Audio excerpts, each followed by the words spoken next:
Petrol diesel ದರ ಏರಿಕೆಗೆ ಕೇಂದ್ರ ಸಚಿವ ಕುಮಾರಸ್ವಾಮಿ ಕಿಡಿಕಾರಿದ್ದಾರೆ.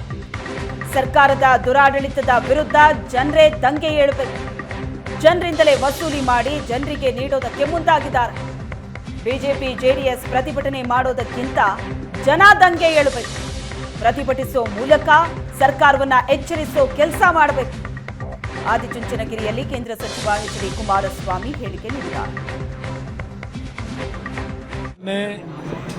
ಡೀಸೆಲ್ ಮತ್ತು ಪೆಟ್ರೋಲ್ನ ಸೆಸ್ಸನ್ನು ಭಾಳ ದೊಡ್ಡ ಮಟ್ಟದಲ್ಲಿ ಏರಿಕೆಯನ್ನು ಮಾಡಿದ್ದಾರೆ. ಅದಕ್ಕೀಗಾಗಲೇ ನಮ್ಮ ಎಂ.ಬಿ. ಪಾಟೀಲ್ ಹೇಳಿಕೆ ಕೊಟ್ಟಿದ್ದಾರಲ್ಲ, ಗ್ಯಾರಂಟಿ ಕಾರ್ಯಕ್ರಮ ನಾವು ಅನುಷ್ಠಾನಕ್ಕೆ ತರಬೇಕು, ಮುಂದುವರಿಸಬೇಕು ಅಂದರೆ ನಾವು ಈ ಟ್ಯಾಕ್ಸ್ ಹಾಕಲೇಬೇಕಲ್ಲ, ಅದಕ್ಕೋಸ್ಕರ ಸರ್ಚಾರ್ಜ್ನ ಏರಿಸಿದ್ದೇವೆ ಅಂತ ಹೇಳಿದ್ದಾರೆ. ಅವರೇ ಒಪ್ಕೊಂಡಿದ್ದಾರಲ್ಲ. ಆ 5 ಕಾರ್ಯಕ್ರಮಕ್ಕೆ ಹಣ ಸಂಗ್ರಹ ಮಾಡಲಿಕ್ಕೆ ಯಾರಿಗೆ ಹಣ ಕೊಡಬೇಕು ಅವರಿಂದಲೇ ದುಡ್ಡು ವಸೂಲಿ ಮಾಡಿ ಅದು ಯಾರೋ ದಾನ ಮಾಡ್ತಾರಂತಲ್ಲ, ಒಂದು ಗಾದೆ ಮಾತಿದೆಯಲ್ಲ, ಆ ರೀತಿಯ ಒಂದು ದಾನ ಮಾಡ್ತಕ್ಕಂಥ ಕೆಲಸ ಮಾಡೋಕ್ಕೆ ಹೊರಟಿದ್ದೆ. ಜನತೆ ನಾನು ಮನವಿ ಮಾಡ್ತೇನೆ, ಈ ರೀತಿಯ ಈ ಸರ್ಕಾರದ ದುರಾಡಳಿತ, ಹಣ ದರೋಡೆ ಮಾಡ್ತಕ್ಕಂಥ ಕೆಲಸ ಏನು ನಡೀತಿದೆ, ಇದರ ಬಗ್ಗೆ ಈ ಸರ್ಕಾರವನ್ನು ಎಚ್ಚರಿಸಲಿಕ್ಕೆ ಜನತೆನೇ